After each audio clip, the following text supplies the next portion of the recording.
Ok.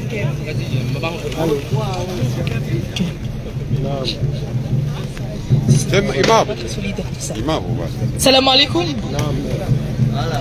Mes chers compatriotes, nous sommes réunis aujourd'hui pour rendre hommage à Ayman, un jeune Comorien de 24 ans, dont la vie a été injustement interrompue par des actes de violence et de brutalité policière. Nous témoignons notre solidarité envers sa famille, la ville de Vouvouni dont il est originaire et qui a courageusement dénoncé cet homicide, ainsi que les Comores, un pays qui est malheureusement souvent qualifié de prison à ciel ouvert, en raison de la terreur exercée par les forces de l'ordre. Ces dernières ont désormais un pouvoir de vie et de mort sur chaque Comorien, sans aucune forme de justice. Comme cela a été le cas pour Ayman, tué dans les locaux de la gendarmerie le 25 février 2023. Ayman n'a commis aucun crime. Il n'a ni tué ni violé personne. Il a simplement été accusé de vol et les gendarmes l'ont sauvagement assassiné dans leurs locaux. Cet homicide attribué aux forces de l'ordre n'est malheureusement pas un cas isolé. Il vient s'ajouter à une longue liste de personnes torturées et tuées par les forces de l'ordre depuis 2018, dont les plus connus sont Naïl Djimil, décédé à la gendarmerie de Mitsamoudou le 30 septembre 2018, Amata Saïd alias Gazon, tué le 19 décembre 2018, commandant Fessoal, major Nassourdine, Abdourazak et Salim, tous tués par les forces de l'ordre le 28 mars 2019.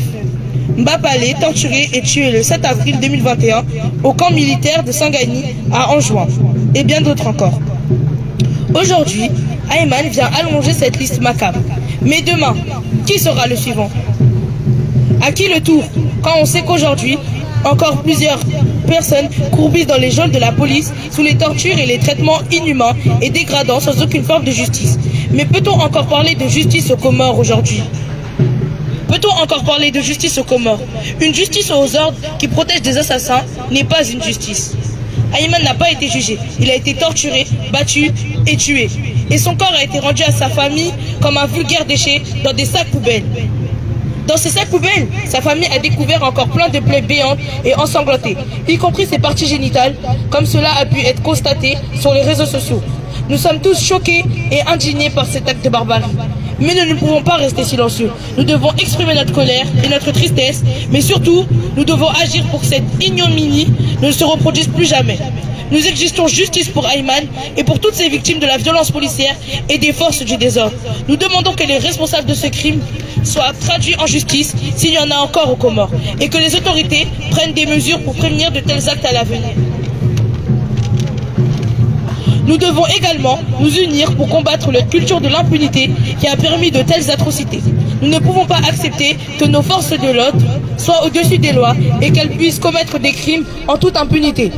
La mort d'Ayman doit être le catalyseur d'un changement radical dans notre pays. Nous devons travailler ensemble pour créer un pays où chacun est respecté et protégé, où la justice est impartiale et où la sécurité est garantie pour tous. Nous rendons hommage à Ayman aujourd'hui. Nous n'oublions pas les autres victimes de la violence policière. Nous sommes solidaires de toutes les personnes qui ont souffert de la brutalité policière et nous travaillerons ensemble pour faire en sorte que cela ne se reproduise plus jamais. Ensemble, nous pouvons changer les choses et créer un avenir meilleur pour notre pays. Ayman sera toujours dans nos cœurs et son souvenir nous inspirera à continuer pour la lutte et la justice et l'égalité.